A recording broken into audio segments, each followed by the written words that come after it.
গতকাল 5:30টার সময় থানা খবর পেয়েছিল যে হারুদ পয়েন্ট কোস্টাল পুলিশ স্টেশনের মধ্যে সূর্যনগর জিপিতে উত্তর চন্দ্রনগর নস্করপাড়া গ্রামে একটা মা কালী মূর্তি ক্ষতিগ্রস্ত হয়েছে বলে আমরা ইনফরমেশন পেয়েছিলাম। তদন্ত শুরু করার পরে আমাদের টেকনিক্যাল এভিডেন্সেস এন্ড তারপরে আমাদের ইন্টেলিজেন্স এন্ড অনেকগুলো সোর্সেস থেকে আমরা পেয়েছিলাম যে নারায়ণ হালদার, বাবার নামটা ভূপতি হালদার, এর ভিতরে ইনভলভ হয়েছিল বলে আমরা তারপরে রাত্রি একটা বড় টিম গ্রামে পাঠিয়েছিলাম। গ্রামে পাঠিয়ে রেড করে আমরা নারায়ণ হালদারকে আমরা গ্রেফতার করে দিয়েছিলাম। গ্রেফতার করার পরে থানাতে নিয়ে এসে আমরা কন্টিনিউসলি জিজ্ঞাসাবাদ করেছিলাম। উনি ভুল স্বীকার করে নিয়েছিলেন যে এই কাজটা উনি করেছিলেন।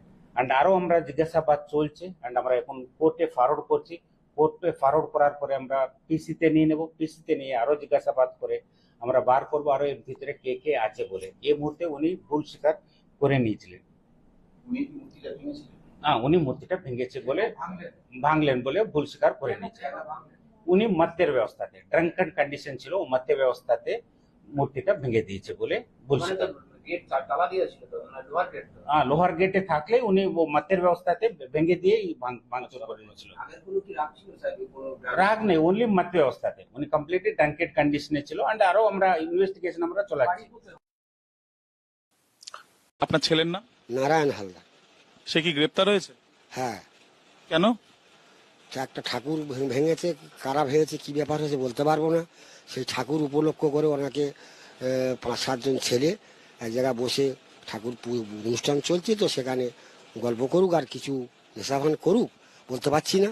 তাকে চিহ্নিতভাবে একজনকে ধরে নিয়ে গেছে আর তাদেরকে ছেড়ে দিয়েছে।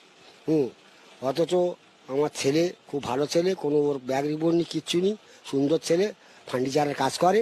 এবং আমি তার বাবা, আমি ঠাকুর ভক্ত, আমি হরিভক্ত। আমার মনে জায়গায় ঠাকুর দেওয়া আছে পিতলের, সোনার সিংহাসন করে। আমি একটু দান দান করি, বুঝলে, কমের কম, বেশি না, আমি গরিব মানুষ।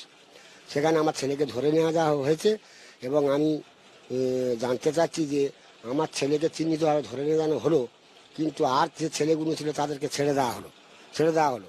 এবং আমার বাবা আজ থেকে 15-20 বছর আগে টিএমসির মেম্বার হয়ে দাঁড়িয়েছিল। তার ছেলে আমরা তো টিএমসি করি, অথচ সেখানে আপনার ছেলে? আমার ছেলেও টিএমসি করে। ও কি বিজেপির যুব মোর্চায়? না, ও কি করে থাকবে, সেই ছেলেও বোকা টোকা ছেলে। কোনো বিজেপির তারে যায় না, কোনো বিজেপির ছেলেদের সঙ্গে মেশে না, কোনো জায়গায় ও যায় না। ফার্নিচারের কাজ টাজ করে, লোকের বাড়ি টাড়ি কিংবা হাটে বাজারে কাজ করে।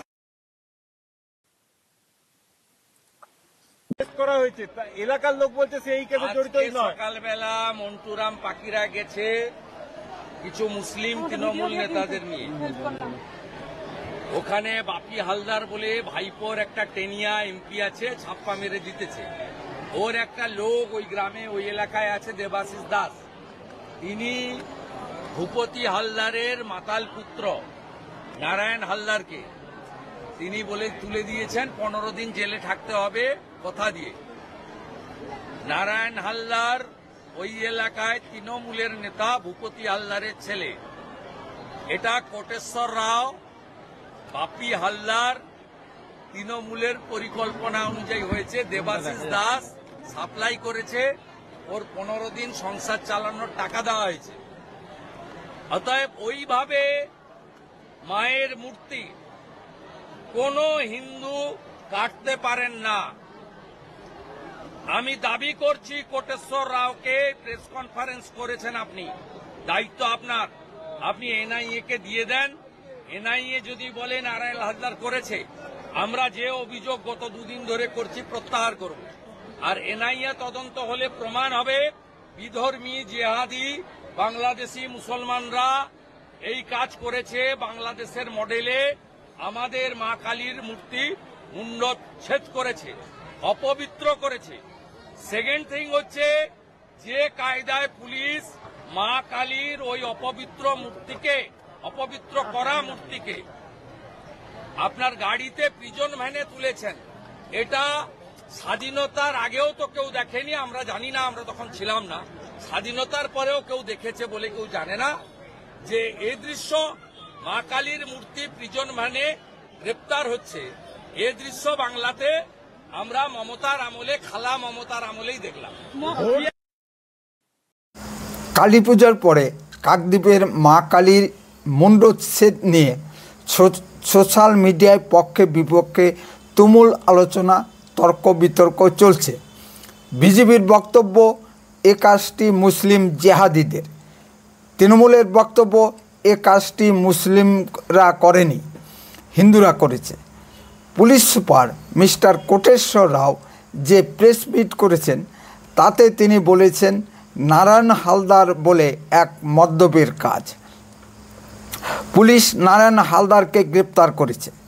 নারায়ণ হালদারের বাবা শ্রী ভূপতি হালদার সংবাদ মাধ্যমে যে স্টেটমেন্ট দিয়েছেন তাতে তিনি বলেছেন তার ছেলে নারায়ণ হালদার খুব ভালো ছেলে, কাঠমিস্ত্রির কাজ করে খায়। অযথা পুলিশ তাকে গ্রেপ্তার করেছে, সে এ কাজ করতে পারে না। তার পরিবার পূর্ব থেকেই তৃণমূল কংগ্রেস করে। তিনি এবং নারায়ণ হালদার তৃণমূলের সদস্য। আবার তৃণমূলের তরফ থেকে দাবি করা হয়েছে যে নারায়ণ হালদার বিজেপির যুব মোর্চার সদস্য। কোনো তৃণমূল নেতার পক্ষ থেকে বলা হয়েছে নারায়ণ হালদার আরএসএসের সক্রিয় সদস্য। ঘটনাটি ঘেটে হয়েছে। এর মধ্যে মাননীয় বিরোধী দলনেতা শ্রী শুভেন্দু অধিকারী মনে হয় পশ্চিমবঙ্গবাসীর সামনে সঠিক বক্তব্যটি তুলে ধরেছেন। তিনি এনআইএর দাবি করেছেন। তিনি বলেন যে ভূপতি হালদার পরিবারগতভাবে তৃণমূল সমর্থক। তৃণমূল কংগ্রেস নেতা শ্রী মন্টুরাম পাখিরা 3 মাসের আগাম রেশন ও পরিবার চালানোর মতো খরচাপাতি দিয়ে নারায়ণ হালদারকে জেলে ঢুকিয়েছেন।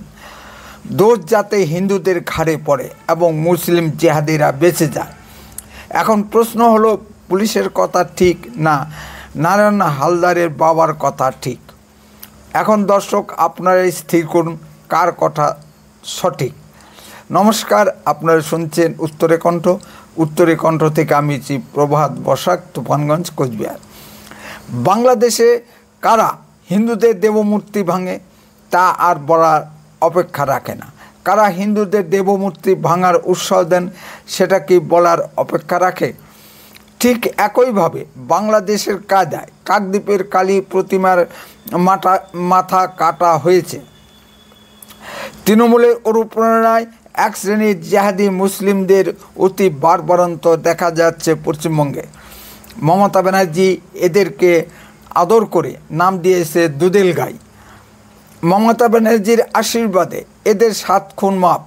পুলিশ দেখেও না দেখার ভান করে থাকে, কারণ এরাই তো তৃণমূলের ফিক্সড ভোট ব্যাংক।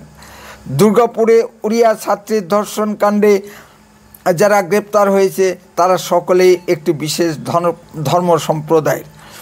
প্রচণ্ড সমালোচনার মুখে পড়ে মমতা ব্যানার্জি এদের গ্রেপ্তার করতে বাধ্য হয়েছেন। কয়েক বছর আগে আমরা দেখেছি বাংলাদেশের কুমিল্লায় এক দুর্গা মণ্ডপে হনুমানের পায়ের নিচে কোরআন শরীফ রাখা হয়েছিল। এই নিয়ে বাংলাদেশ জুড়ে ব্যাপক সাম্প্রদায়িক দাঙ্গা ছড়িয়ে পড়ে। তাতে শত শত হিন্দুকে জবাই করা হয় এবং হাজার হাজার হিন্দু নারীদের ধর্ষণ করা হয়। পরে বাংলাদেশের পুলিশই প্রমাণ করে যে এ কাজটি কোনো এক মুসলিমের। এ ঘটনাটি বিশ্বব্যাপী সবাই জানে। এ ঘটনার মাস্টার মাইন্ড আওয়ামী লীগের এমপি বাহাউদ্দিন বাহার। সে এখন প্রাণ বাঁচাতে কন্যাসহ কলকাতায় আশ্রয় নিয়ে লুকিয়ে আছে। এই উপমহাদেশের ইসলাম আগমনের 1000 বছরের ইতিহাস পর্যালোচনা করলে দেখা যায় কারা মন্দির ভেঙে লুটপাট করেছে। গুজরাটের সোমনাথ মন্দির, অযোধ্যার রাম মন্দির, মথুরার শ্রীকৃষ্ণ জন্মভূমি মন্দির কারা ভেঙেছিল? ইতিহাস বলে মুসলিমরা ভারতে 5000-এর অধিক মন্দির ভেঙেছে। পুলিশ সুপার মিস্টার কোটেশ্বর রাও, এই ইতিহাস কি আপনি মুছতে পারবেন? আপনি নিশ্চয়ই পড়াশোনা না করে আইপিএস হননি। আমার ধারণা মা কালীর মুন্ড কাতা কোনো মদ্যপ হিন্দুর কাজ নয়, জেহাদি মুসলিমদের কাজ অবশ্যই। পুলিশ ও শ্রী ভূপতি হালদারের কথা যদি সঠিক ধরি তাহলে আমরা বলতেই পারি তৃণমূলই মুসলিমদের দিয়ে সাম্প্রদায়িক দাঙ্গা সৃষ্টির জন্য এই অপকর্মগুলি করাচ্ছে। কেন্দ্রীয় ওয়াকফ বিলের বিরুদ্ধে মালদা মুর্শিদাবাদে সাম্প্রদায়িক দাঙ্গা সৃষ্টি করেছিল পশ্চিমবঙ্গের কোন রাজনৈতিক দল? সেটা কি বলার অপেক্ষা থাকে? তা আমরা এখনও ভুলে যাইনি। মুর্শিদাবাদের হিন্দুদের কেটে ভাগীরথীর জলে ভাসিয়ে দেবার প্রবক্তা তৃণমূলের এমএলএ জনাব হুমায়ুন কবিরের কোনো শাস্তি বিধান করেছেন কি মমতা ব্যানার্জি? পশ্চিমবঙ্গে কোন রাজনৈতিক দলের বদান্যতায় শিক্ষকদের চাকরি বিক্রি করা হয় টাকার বিনিময়ে? মমতা ব্যানার্জির জন্মের পূর্বে 46-এ দ্য গ্রেট ক্যালকাটা কিলিং সংগঠিত করেছিল মোহাম্মদ আলী জিন্নাহ ও হোসেন সোহরাবুদ্দিন মুসলিম লীগ। সেই দাঙ্গায় কয়েক ঘন্টার মধ্যে প্রায় 10,000 হিন্দুকে জবাই করা হয়েছিল, লক্ষ লক্ষ হিন্দু নারী ধর্ষিতা হয়েছিল। এই ইতিহাসকে মুছে দেওয়া সম্ভব? এ নিয়ে একটি সিনেমা রিলিজ করেছেন পরিচালক শ্রী বিবেক অগ্নিহোত্রী। তাই নিয়ে তৃণমূল বা মমতা ব্যানার্জির এত গাত্রদাহ কেন? এই সিনেমা রিলিজ বন্ধ করতে পুলিশ এত তৎপরতা কেন? মমতা ব্যানার্জির এত গায়ে লাগছে কেন? তাহলে কি আমরা ধরে নিতে পারি যে মমতা ব্যানার্জির তৃণমূল কংগ্রেস আসলে সোহরাবুদ্দিন মুসলিম লীগের পরিবর্তিত রূপ? আমরা পশ্চিমবঙ্গে ব্যাপী হিন্দুরা শুধু বুঝতে পারছি না, তাই আমরা পশ্চিমবঙ্গের হিন্দুরা বারবার মমতা ব্যানার্জিকে ভোট দিয়ে জয়যুক্ত করে এসেছি। এখন তিতা লাগলেও মমতা ব্যানার্জির অপশাসন সহ্য করতে হবে। কাশ্মীরের মতো মুসলিম প্রধান রাজ্যে যদি বিজেপি রাজ্যসভার আসনে জয়ী হতে পারে, তাহলে পশ্চিমবঙ্গে কেন বিজেপির সাফল্য আসছে না? এই বিজেপির প্রতিষ্ঠাতা শ্যামাপ্রসাদ মুখার্জি আগাগোড়া বাঙালি হিন্দু ছিলেন। আমরা বাঙালি হিন্দুরা শ্যামাপ্রসাদ মুখার্জিকে চিনতে পারিনি, উপরন্তু তাকে সাম্প্রদায়িক বলে গালাগালি করেছি। কিন্তু সত্য ঘটনা হলো, এই শ্যামাপ্রসাদ মুখার্জি না থাকলে পশ্চিমবঙ্গ রাজ্য সৃষ্টি হতো না।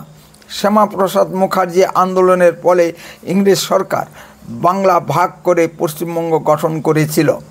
শ্যামাপ্রসাদ মুখার্জির এই অবদান আমরা বাঙালি হিন্দুরা বেমালুম ভুলে গেছি। হতে পারে বাঙালি হিন্দুরা বেশি শিক্ষিত, কিন্তু বাঙালি হিন্দুদের মতো বেঈমান কৃতজ্ঞ জাতি সারা পৃথিবীতে দ্বিতীয়টি খুঁজে পাওয়া যাবে না। যে সকল হিন্দুরা পূর্ব বাংলার মুসলিমদের দ্বারা অত্যাচারিত হয়ে পশ্চিমবঙ্গে আশ্রয় নিয়েছে, তারাই সবচেয়ে বেশি ধর্মনিরপেক্ষ হয়ে গেছে। বেশি দূর যেতে হবে না,